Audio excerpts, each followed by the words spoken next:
Salut les amis, bienvenue à vous dans ce 24e numéro de questions-réponses du ministère La Vie en Christ.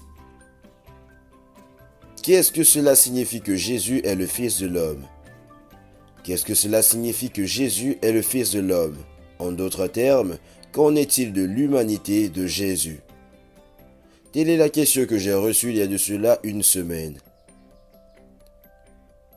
Mais juste un rappel, nous vous prions de nous soutenir en vous abonnant si vous ne l'avez pas encore fait, aimez, commentez, partagez la vidéo avec d'autres personnes. Surtout, regardez la vidéo jusqu'à la fin. Merci d'avoir compris que le Seigneur vous comble de sa grâce. Amen.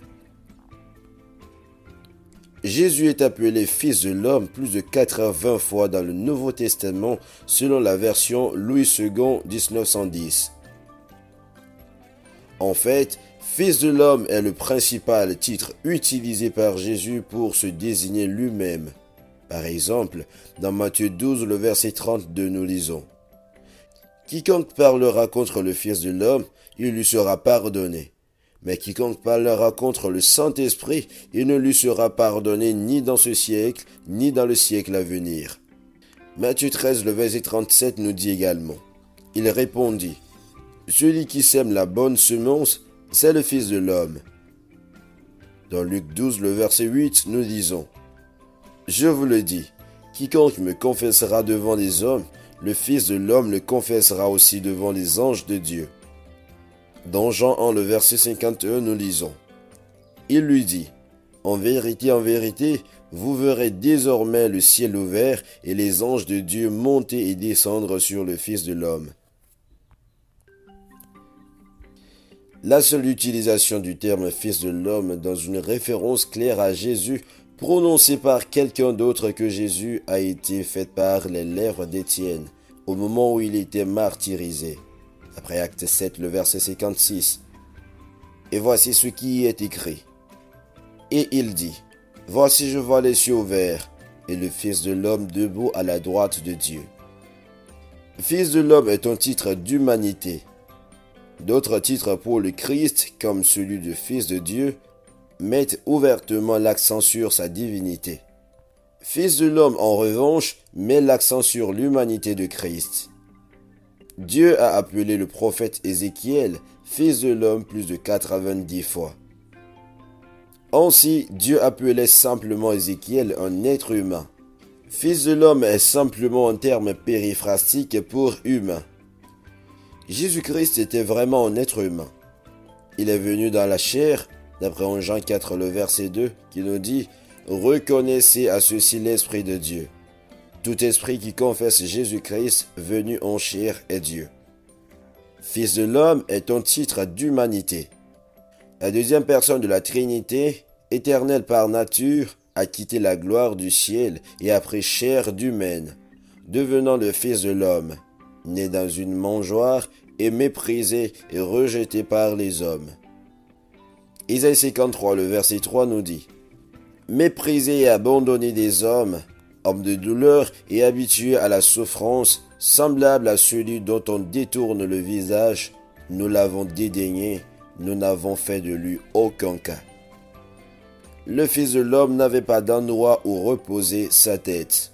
Après Luc 9, le verset 58. Le Fils de l'homme a mangé et bu avec les pécheurs. D'après Matthieu 11, le verset 19. Le Fils de l'homme a souffert entre les mains des hommes. Matthieu 17, 12. Cet abaissement intentionnel de son statut de roi des cieux à celui de Fils de l'homme est l'exemple même de l'humilité. Voir Philippiens 2, du verset 6 au verset 8. Fils de l'homme est un titre de divinité. Ézéchiel était peut-être un fils de l'homme, mais Jésus est le Fils de Dieu. En tant que tel, Jésus est l'exemple suprême de tout ce que Dieu a voulu que l'humanité soit, l'incarnation de la vérité et de la grâce. Jean 1, verset 14. En lui, toute la plénitude de la divinité vit sous une forme corporelle. Colossiens 2, le verset 9. C'est pourquoi le Fils de l'homme a pu pardonner les péchés. D'après Matthieu 9, le verset 6. Le Fils de l'homme est le Seigneur du sabbat. Marc 2, le verset 28. Le Fils de l'homme est venu sauver des vies, d'après Luc 9, le verset 56, et le chapitre 19, le verset 10. Ressusciter des morts, d'après Marc 9, 9, et exécuter le jugement, d'après Jean 5, le verset 27. Lors de son procès devant le grand prêtre, d'après Matthieu 26, le verset 64, lisons cette déclaration de Jésus. Jésus lui répondit, « Tu l'as dit. De plus, je vous le déclare, vous verrez désormais le Fils de l'homme assis à la droite de la puissance de Dieu, venant sur les nuées du ciel. » Cette déclaration a immédiatement mis fin au procès, car le tribunal a accusé le Seigneur de blasphème et l'a condamné à mort. D'après les versets 65 et 66. Le Fils de l'homme est un accomplissement de la prophétie. La déclaration de Jésus devant le souverain sacrificateur, selon laquelle il est le Fils de l'homme, fait référence à la prophétie de Daniel. Daniel 7, du verset 13 au verset 14. Je regardais pendant mes visions nocturnes, et voici, sur les nuées des cieux arriva quelqu'un de semblable à un Fils de l'homme. Il s'avança vers l'Ancien des jours, et on le fit approcher de lui. On lui donna la domination, la gloire et le règne, et tous les peuples, les nations, les hommes de toute langue le servirent. Sa domination est une domination éternelle qui ne passera point, et son règne ne sera jamais détruit. Daniel a vu la gloire, l'adoration et un royaume éternel donné au Messie, appelé ici le Fils de l'homme. Et Jésus a appliqué cette prophétie à lui-même. Jésus a également parlé de son royaume à venir à d'autres occasions, d'après Matthieu 13, le verset 41, Matthieu 16, le verset 28. L'auteur des Hébreux a utilisé une référence au Fils de l'homme dans les psaumes pour enseigner que Jésus, le véritable Fils de l'homme, sera le chef de toutes choses.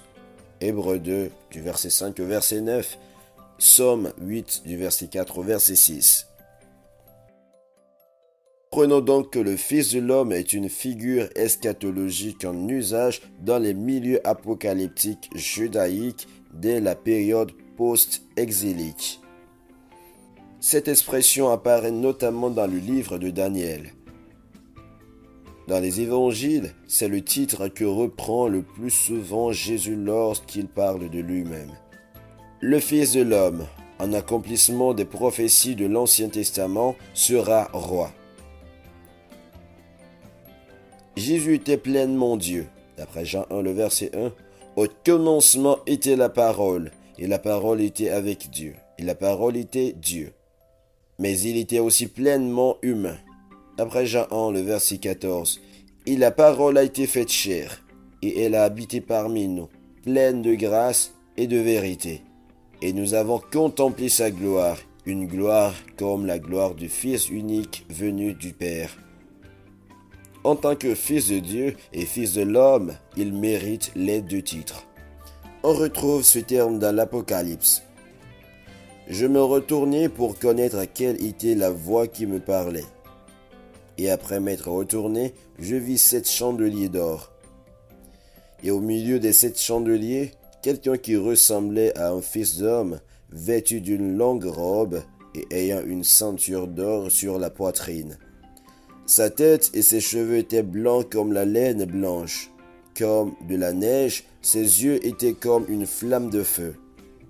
Ses pieds étaient semblables à de l'airain ardent, comme s'il eût été embrasé dans une fournaise.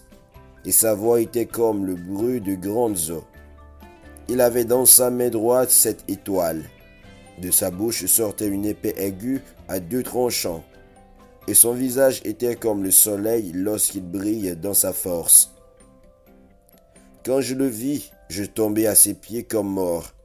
Il posa sur moi sa main droite en disant, « Ne crains point. Je suis le premier et le dernier et le vivant. J'étais mort, et voici, je suis vivant au siècle des siècles. Je tiens les clés de la mort et du séjour des morts. Écris donc les choses que tu as vues, et celles qui sont, et celles qui doivent arriver après elles. » Apocalypse 1 du verset 12 au verset 19. Pour conclure, notons que selon la théologie chrétienne, le titre de Fils de l'homme doit être compris comme désignant l'humanité de Jésus et le titre de Fils de Dieu, sa divinité.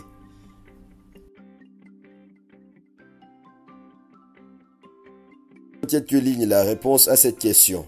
Que Dieu vous bénisse d'avoir regardé la vidéo jusqu'à la fin. S'il vous plaît, aimez, commentez, partagez la vidéo avec d'autres personnes afin de les édifier.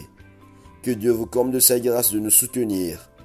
Pour d'autres questions relatives, n'hésitez pas de contacter votre serviteur le pasteur Kossi Bafa au plus 128 90 44 43 34. Shalom et on se retrouve le samedi prochain pour répondre à d'autres questions.